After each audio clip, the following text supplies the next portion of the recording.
For today's ulam, ayan, nakahanda na, lulutuin na lang. Ayan yung ating manok at ayan, may atay tayo dito. Ayan.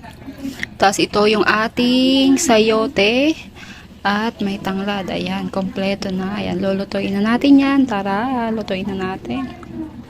Ayan, nalagyan ko na siya ng mantika. Pag mainit na, ilagay na natin yung ating mga igigisa. Ayan, ating igigisa. Wasing lang, pinagisa natin ang ating sibuyas. Ayan, pinagisa natin maalis, parang sarap. Ang ating lulutuin ulam. Ayan, sarap. Lagyan natin ang ating bawang.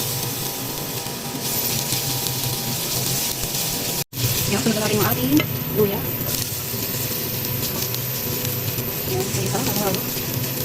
Ayan, lagyan na natin yung ating kamatis, pampakins.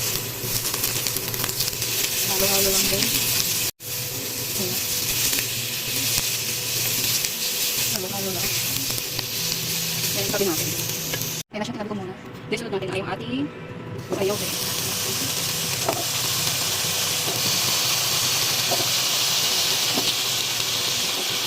Ayan, bisa rin natin.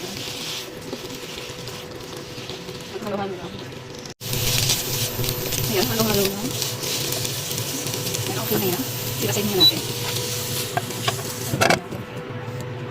Ayan, sunod natin yung ating manok.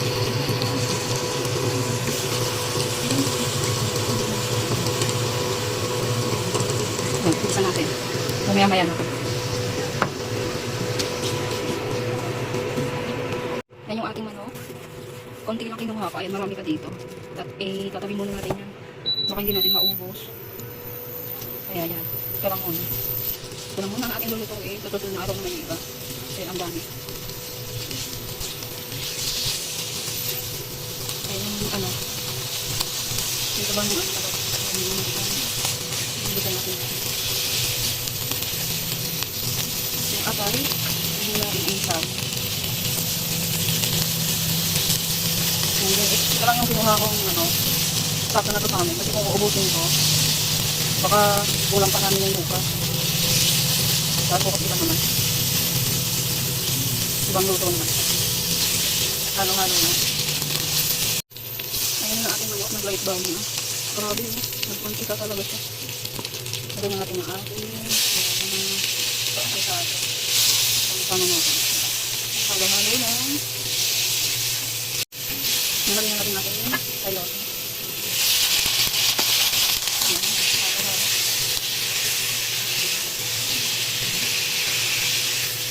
Lagyan na pampalasa.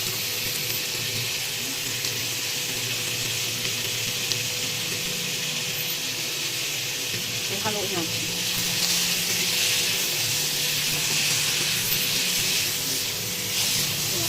Lagyan natin yung ating kakain na manok.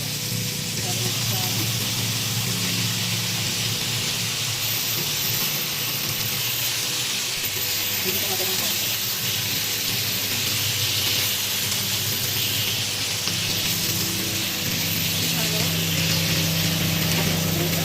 Halo na natin.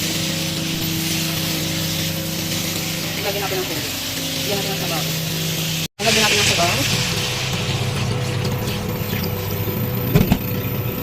Kaya hindi ko inubos yung manok. Ang dami po. Dami kasing gulay. Dami sayote. Tapos ayun, may atay pa. Kaya sakto na. Ayan, din takpan natin. Pag kumulo, ilalagay natin yan. Ay, hindi, ilagay na natin yung ano. Itong ating lemongrass. Para lumasa na siya. Ilagay natin siya. Then, takpan natin. Ayan. Okay. Ayan, habang hinihintay natin kumulo yung ating ninulutong ulam, ayan, magsasayang muna tayo. Ayan natin ang bilis natin. Ayan, salang na natin yung ating bigas. Lagyan natin yung pakit. Okay. Kumukulo na din yung ating ulam. Ayan, tingnan natin kung malambot na yung ating sayote. Malambot na. Tingnan natin kung ano yung lasa. Uy, okay na ang lasa. Lagyan na natin yung ating sili. Siling haba. Tapos yung dahon ng sili, lagyan na natin. Ayan. Tapos, pakuliin po natin ng Mga 2 minutes lang. Parang kukunti yung ating sabaw. Ang sarap yun, nakakagutom. Yung ating dinulutong tinulang manok. Ayan, malapit na din yung ating dinulutong sinabi. Okay, konting. Ayan, antay lang. Ayan, tingnan natin. Dinagdagan ko yun. A few moments later. Ayan na yung ating tinulang manok. Luto na. Uy. Ayan, tamang-tama. Luto na din yung ating sinaing. Ayan yung ating sinaing. Ayan, tara, kain na tayo. Tikman natin. Dinagdagan mo ito ng tubig eh. Ayan, ang sarap na talaga. Ayan, tara, kain na tayo. Tingnan natin. Uy, let's go.